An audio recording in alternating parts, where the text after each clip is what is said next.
നമസ്കാരം സുഹൃത്തുക്കളെ. Tarot love energies എന്ന നമ്മുടെ ഈ ചാനലിന്റെ പുതിയൊരു അധ്യായത്തിലേക്ക് എല്ലാ മാന്യ പ്രേക്ഷകരെയും സന്തോഷപൂർവ്വം സ്വാഗതം ചെയ്തു കൊള്ളുന്നു. നമ്മുടെ ചാനൽ ആദ്യമായിട്ടാണ് കാണുന്നതെങ്കിൽ ദയവായി ഒന്ന് സബ്സ്ക്രൈബ് ചെയ്യുക. വായന ഇഷ്ടപ്പെട്ടു കഴിഞ്ഞാൽ ലൈക്ക് ചെയ്യാനും ഷെയർ ചെയ്യാനും സബ്സ്ക്രൈബ് ചെയ്യാനും മറക്കരുത്. പേഴ്സണൽ റീഡിങ്ങിന്റെ നമ്പറാണ് സ്ക്രീനിൽ കൊടുത്തിരിക്കുന്നത്. ആ നമ്പറിൽ വാട്സപ്പിൽ മെസ്സേജ് ചെയ്തു കഴിഞ്ഞാൽ പേഴ്സണൽ റീഡിങ്ങിന്റെ വിശദാംശങ്ങൾ അവിടെ അറിയിക്കുന്നതായിരിക്കും. അപ്പോൾ നമുക്ക് ഇന്നത്തെ തലക്കെട്ടിലേക്ക് ഒന്ന് എത്തി നോക്കാം. ഈ വ്യക്തി ഇപ്പോൾ നിങ്ങളുമായി ഒരുമിച്ച് സന്തോഷമായി ജീവിക്കുന്നതാണ് സ്വപ്നം കണ്ടുകൊണ്ടിരിക്കുന്നത്. ഈ ഒരു വായനയാണ് നമ്മൾ ഇന്ന് ചെയ്യുവാനായിട്ട് പോകുന്നത്. ഇന്നത്തെ വായനയിലൂടെ നമ്മൾ നിങ്ങളുടെ വ്യക്തിയുടെ മനസ്സാണ് നോക്കാനായിട്ട് പോകുന്നത്. ഏത് തരത്തിലുള്ള മനസ്സായിട്ടാണ് ഈ വ്യക്തി നിൽക്കുന്നത്? നിങ്ങളുമായി ഒരുമിച്ചുള്ളൊരു ജീവിതം ഈ വ്യക്തി താല്പര്യപ്പെടുന്നുണ്ടോ? ഈ വ്യക്തിയുടെ തീരുമാനം എന്താണ്? ഇതൊക്കെയാണ് നമ്മൾ ഇന്ന് നോക്കുവാനായിട്ട് പോകുന്നത്. തുടക്കം മുതൽ അവസാനം വരെ കാണുവാനായി ശ്രമിക്കുക. സുഹൃത്തുക്കളെ, ഇന്നത്തെ വായനയിൽ നമുക്ക് കാണുവാൻ സാധിക്കുന്നത് വളരെയധികം സന്തോഷത്തെയാണ് ഈ വ്യക്തി ആഗ്രഹിച്ചുകൊണ്ടിരിക്കുന്നത്. എന്തിനാണ് പരാതിയും പരിഭവവും പിണക്കവും ഒക്കെയായി മുന്നോട്ട് ജീവിക്കുന്നത്? അതിൽ നിന്നും എന്താണ് നമുക്ക് കിട്ടുന്നത്? പരാതിയും പരിഭവവും ഒക്കെയായി ജീവിച്ചിട്ട് അതിൽ നിന്നും എന്താണ് ലഭിക്കാൻ പോകുന്നത്? വെറുതെ ഒറ്റപ്പെടലുകളും വിഷമവും മാത്രമാണ് ലഭിക്കുന്നത്. ഈ ഒരു തിരിച്ചറിവിലേക്കാണ് ഈ വ്യക്തി വന്നുകൊണ്ടിരിക്കുന്നത്. നിങ്ങളുമായി ഒരുപാട് പ്രശ്നങ്ങളിലൂടെയാണ് കടന്നു പോയിക്കൊണ്ടിരിക്കുന്നതെന്ന് ഈ വായന കാണുമ്പോൾ തന്നെ, അതായത് ഈ വായനയിൽ നമുക്ക് ലഭിച്ചിരിക്കുന്ന കാർഡ്സ് കാണുമ്പോൾ തന്നെ നമുക്ക് തിരിച്ചറിയാൻ സാധിക്കുന്നുണ്ട്. അതുകൊണ്ട് നിങ്ങളുമായിട്ടുള്ള പ്രണയബന്ധത്തിലെ പ്രശ്നങ്ങളെല്ലാം പറഞ്ഞ് പരിഹരിച്ചുകൊണ്ട് അതിലെ ഓരോ കാര്യവും കൃത്യമായ സ്ഥലത്ത് വെക്കണമെന്നും കൃത്യമായ രീതിയിൽ നിങ്ങളുമായി സംസാരിച്ച് അതെല്ലാം പരിഹരിക്കണമെന്നും തന്നെയാണ് ഈ വ്യക്തി താല്പര്യപ്പെട്ടുകൊണ്ടിരിക്കുന്നത്. ഈ വ്യക്തിയെ സംബന്ധിച്ചിടത്തോളം നിങ്ങളുമായുള്ള പോസിറ്റീവ് എനർജിയിലേക്ക് മാത്രമാണ് ഈ വ്യക്തി താല്പര്യപ്പെടുന്നത്. നിങ്ങളുടെ മനസ്സ് വേദനിപ്പിച്ചിട്ടോ നിങ്ങളെ സങ്കടപ്പെടുത്തിയിട്ടോ ഒന്നും തന്നെ തനിക്ക് നേടാനില്ല എന്നുള്ള ചിന്താഗതിയോട് കൂടിയാണ് ഈ വ്യക്തി നിൽക്കുന്നത്. ഈ വ്യക്തിയെ സംബന്ധിച്ചിടത്തോളം ഒരു പൊട്ടിമുളക്കുന്നത് പോലെ വളരെ പെട്ടെന്നുണ്ടായ ഒരു പ്രണയമാണ് നിങ്ങളുമായിട്ടുള്ളത്. എന്നാൽ ആദ്യമൊക്കെ പ്രണയബന്ധത്തിലായപ്പോൾ ഒരിക്കലും ഈ വ്യക്തി വിചാരിച്ചിരുന്നില്ല നിങ്ങളുമായി ഇത്രമാത്രം അടുപ്പത്തിലാകും എന്നുള്ളത്. ഈ വ്യക്തി ഒരിക്കലും പ്രതീക്ഷിക്കാത്ത രീതിയിലുള്ള അടുപ്പമാണ് നിങ്ങളുമായി ഉണ്ടാക്കിയെടുക്കാൻ സാധിച്ചിട്ടുള്ളത്.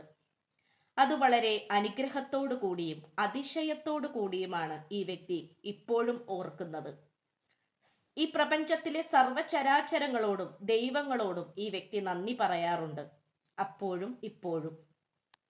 പക്ഷെ നിങ്ങളുമായി സംഭവിക്കുന്ന ചില മോശപ്പെട്ട കാര്യങ്ങളാണ് നിങ്ങൾക്കിടയിൽ പ്രശ്നങ്ങൾ ഉദിച്ചിട്ടുള്ളത്. പക്ഷേ നമുക്ക് പ്രത്യേകിച്ചൊന്നും പറയാൻ സാധിക്കുന്ന പ്രശ്നങ്ങൾ നിങ്ങൾക്കിടയിൽ ഉള്ളതായി നമുക്കിവിടെ കാണുവാൻ കഴിയുന്നില്ല. തേർഡ് പാർട്ടി സിറ്റുവേഷൻസ് ഉണ്ടാകാം. മറ്റു പല വ്യക്തികളിൽ നിന്നും മോശമേറിയ അനുഭവങ്ങളും നിങ്ങൾക്കുണ്ടാകാം. അതൊരു പക്ഷേ ഈ പ്രണയബന്ധത്തെ മോശമായി ബാധിച്ചിട്ടുമുണ്ടാകാം. പക്ഷേ നിങ്ങളെ മാറ്റി നിർത്തുവാനോ നിങ്ങളുടെ സ്നേഹത്തിന് വില കൽപ്പിക്കാതെ നിങ്ങളെ മാറ്റി നിർത്തിക്കൊണ്ട് വേദനിപ്പിക്കുവാനോ ഒറ്റപ്പെടുത്തുവാനോ ഈ വ്യക്തി താല്പര്യപ്പെടുന്നില്ല. നിങ്ങളുമായി എന്തെങ്കിലും പ്രശ്നങ്ങൾ ഉണ്ടെങ്കിൽ അത് മനസ്സ് തുറന്ന് സംസാരിച്ച് പ്രശ്നങ്ങളെല്ലാം പരിഹരിച്ചുകൊണ്ട് നിങ്ങളുമായി മുന്നോട്ട് വരാൻ തന്നെയാണ് ഈ പേഴ്സൺസ് ചിന്തിച്ചു കൊണ്ടിരിക്കുന്നത്. അതുകൊണ്ട് തന്നെ ഈ പേഴ്സണെ സംബന്ധിച്ചിടത്തോളം ഈ വ്യക്തി ഒരുപാട് കാര്യങ്ങൾ മനസ്സിൽ സ്വരുക്കൂട്ടി വെക്കുന്നുണ്ട്. നിങ്ങളുമായിട്ടുള്ള പ്രണയബന്ധത്തിലെ തീരുമാനങ്ങളുമാണ്, അതിനോടൊപ്പം തന്നെ സാമ്പത്തികപരമായിട്ടുള്ള അഭിവൃദ്ധി എല്ലാം തന്നെ ഈ വ്യക്തി നേടിയെടുക്കുവാനും അതുപോലെ തന്നെ അത് സ്വരുക്കൂട്ടി വെച്ചുകൊണ്ട് മുന്നോട്ട് പോകാനുമൊക്കെയാണ് ഈ പേഴ്സൺ ശ്രമിച്ചുകൊണ്ടിരിക്കുന്നത്. അതുകൊണ്ട് നമുക്കിവിടെ കാണാൻ സാധിക്കുന്ന ഒരു കാര്യം എന്ന് പറയുന്നത്, ഈ വ്യക്തി നിങ്ങൾക്ക് വേണ്ടി പലതരത്തിലുള്ള സർപ്രൈസുകൾ, അതായത് സമ്മാനങ്ങളൊക്കെ കരുതി വെച്ചിട്ടുള്ളതായി നമുക്കിവിടെ കാണുവാൻ കഴിയുന്നു. അത്തരം സമ്മാനങ്ങളെല്ലാം കരുതി വെച്ചിട്ടുണ്ടെങ്കിൽ ഉറപ്പായിട്ട് നമുക്ക് കാണാൻ കഴിയുന്നത് ഈ വ്യക്തി നിങ്ങളുടെ വരവിനായി കാത്തിരിക്കുന്നുണ്ട് എന്നുള്ളതാണ്. നിങ്ങൾ രണ്ടുപേരും ഇപ്പോൾ ഒരുപാട് അകലത്തിൽ നിന്നുകൊണ്ടായിരിക്കാം സ്നേഹിക്കുന്നത്. പരിഭവമാണെങ്കിലും സ്നേഹമാണെങ്കിലും നിങ്ങൾ രണ്ടുപേരും പരസ്പരം മനസ്സുകൊണ്ട് ഒന്നിക്കുവാൻ ആഗ്രഹിക്കുന്നുണ്ട്. അതുകൊണ്ട് നിങ്ങളുമായി എന്തൊക്കെ പ്രശ്നങ്ങൾ ഉണ്ടായാലും അതെല്ലാം പരിഹരിച്ചുകൊണ്ട് മുന്നോട്ട് പോകണമെന്നുള്ള ചിന്ത തന്നെയാണ് ഈ വ്യക്തിക്കുള്ളത്.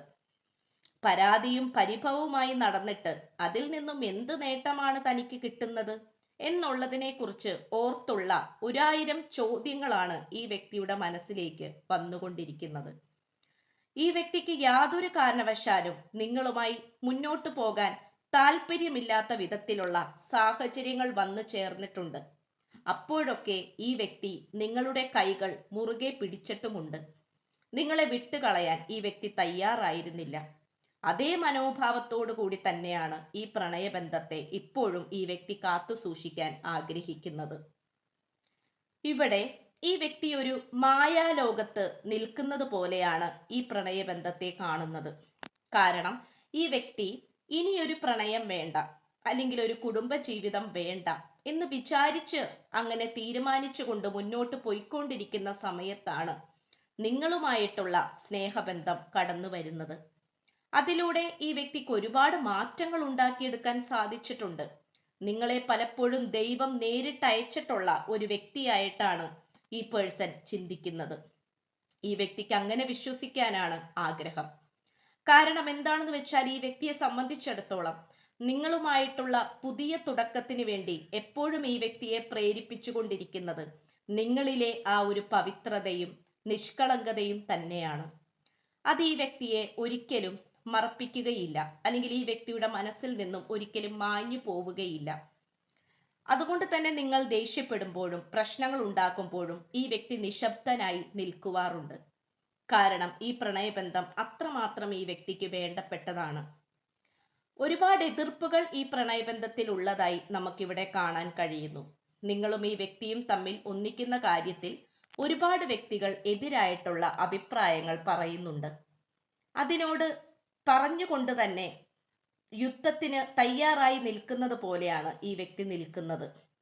പറഞ്ഞുകൊണ്ട് അതിനോട് എതിർത്താണ് ഈ വ്യക്തി നിൽക്കുന്നത്. കാരണം അങ്ങനെ നിന്നില്ലെങ്കിൽ ഈ പ്രണയബന്ധം നഷ്ടപ്പെട്ടു പോകും എന്നുള്ള പേടി ഈ വ്യക്തിക്ക് നന്നായി തന്നെയുണ്ട്. നിങ്ങളുമായി ഒരുമിച്ച് സന്തോഷത്തോടെ ജീവിക്കുന്നതാണ് ഇപ്പോൾ ഈ വ്യക്തി നല്ല രീതിയിൽ ആഗ്രഹിച്ചു കൊണ്ടിരിക്കുന്നത്. അതിനു വേണ്ടിയിട്ടുള്ള തയ്യാറെടുപ്പുകളും പ്രാർത്ഥനകളിലൂടെയുമാണ് ഈ വ്യക്തി കടന്നു പോയിക്കൊണ്ടിരിക്കുന്നത്. ഈ വ്യക്തിക്ക് സത്യത്തിൽ നിങ്ങളെ മറന്നുകൊണ്ട് വേറൊരു ജീവിതത്തിൽ പോകാൻ സാധ്യമല്ല. അതൊരിക്കലും ഈ വ്യക്തിക്ക് പറ്റുകയുമില്ല. അങ്ങനെ സാധിക്കുമായിരുന്നെങ്കിൽ നിങ്ങളെ ഉപേക്ഷിക്കുന്നത് ഈ വ്യക്തിക്ക് നേരത്തെ ആകാമായിരുന്നു. നിങ്ങളുമായി ഒരുമിച്ചുള്ള ജീവിതം സ്വപ്നം കണ്ടുകൊണ്ട് ജീവിക്കുന്നത് കൊണ്ട് തന്നെ ഈ വ്യക്തിക്ക് ഒരുപാട് മാറ്റങ്ങൾ ഉണ്ടാക്കിയെടുക്കാൻ സാധിച്ചിട്ടുണ്ട് എന്നുള്ളത് മറ്റൊരു സത്യമാണ്. ഈ വ്യക്തിയുടെ സ്വഭാവ രീതിയിലും വിശ്വാസത്തിലും ഈ വ്യക്തിയുടെ ഓരോ കാര്യങ്ങളിലും ഈ വ്യക്തിക്ക് സമാധാനവും സന്തോഷവും കണ്ടെത്താൻ സാധിച്ചിട്ടുണ്ട്. അതിലൂടെ ഒരുപാട് തീരുമാനങ്ങളും ഈ വ്യക്തിക്ക് എടുക്കുവാനും കഴിഞ്ഞിട്ടുണ്ട്. ഈ വ്യക്തിയിൽ വന്നിരിക്കുന്ന മാറ്റങ്ങളും പക്വതകളെ കുറിച്ച് ചിന്തിക്കുമ്പോൾ എപ്പോഴും ഈ വ്യക്തിക്ക് പറയാനുള്ളത് നിങ്ങളെക്കുറിച്ച് തന്നെയാണ്. നിങ്ങളിലൂടെ മാത്രമാണ് ഈ വ്യക്തിക്ക് ഇത്തരത്തിലുള്ള ഒരു മാറ്റം ഉണ്ടാക്കിയെടുക്കാൻ സാധിച്ചിട്ടുള്ളത്. എന്തു തന്നെ ആയാലും അങ്ങനെ വരട്ടെ, അല്ലെങ്കിൽ അങ്ങനെ തന്നെ ആകട്ടെ, അങ്ങനെ തന്നെ മുന്നോട്ട് പോകട്ടെ, നിങ്ങളുടെ ആഗ്രഹങ്ങളെല്ലാം വിജയത്തിലേക്ക് വരട്ടെ, യാഥാർത്ഥ്യമാകട്ടെ എന്ന് ആശംസിച്ചുകൊണ്ട് വായന നിർത്തുകയാണ്. വളരെ മനോഹരമായിട്ടുള്ളൊരു വായന തന്നെയായിരുന്നു. തേടിയെത്തിയ, അല്ലെങ്കിൽ ഒരുപാട് തേടിയെത്തിയ ഒരു നിധി പോലെയാണ് ഈ വ്യക്തി നിങ്ങളെ നോക്കിക്കാണുന്നത്. ഇവിടെ ഒരുപാട് പ്രതീക്ഷകളുടെ വിത്തുകളാണ് മുളച്ചിട്ടുള്ളത്. അത് നല്ല രീതിയിൽ തന്നെ തളിർത്ത് കിളിർത്ത് മുന്നോട്ടുയർന്നു വരട്ടെ എന്ന് ആശംസിച്ചുകൊണ്ട് വായന നിർത്തുകയാണ്. അപ്പോൾ സ്ക്രീനിൽ കാണിക്കുന്നതാണ് പേഴ്സണൽ റീഡിങ്ങിന്റെ വാട്സപ്പ് നമ്പർ. ഈ നമ്പറിൽ വാട്സപ്പിൽ മെസ്സേജ് ചെയ്തു കഴിഞ്ഞാൽ പേഴ്സണൽ റീഡിങ്ങിന്റെ വിശദാംശങ്ങൾ അവിടെ അറിയിക്കുന്നതായിരിക്കും. ചാനൽ ആദ്യമായിട്ടാണ് കാണുന്നതെങ്കിൽ ഉറപ്പായും ഒന്ന് സബ്സ്ക്രൈബ് ചെയ്ത് പ്രോത്സാഹിപ്പിക്കുക. നിങ്ങളുടെ പ്രോത്സാഹനമാണ് എനിക്ക് മുന്നോട്ട് പോകാനുള്ള ഊർജം. അതുപോലെ വായന ഇഷ്ടപ്പെട്ടാൽ ലൈക്ക് ചെയ്യാനും ഷെയർ ചെയ്യാനും നിങ്ങളുടെ അഭിപ്രായങ്ങൾ കമന്റ് ബോക്സിൽ രേഖപ്പെടുത്താനും മറക്കരുത്. ഹൈപ്പ് ചെയ്യുക. അപ്പോൾ പുതിയൊരു അധ്യായത്തിൽ കാണുന്നത് വരേക്കും എല്ലാ മാന്യ പ്രേക്ഷകർക്കും എൻ്റെ വിനീതമായ നന്ദി, നമസ്കാരം. God bless you.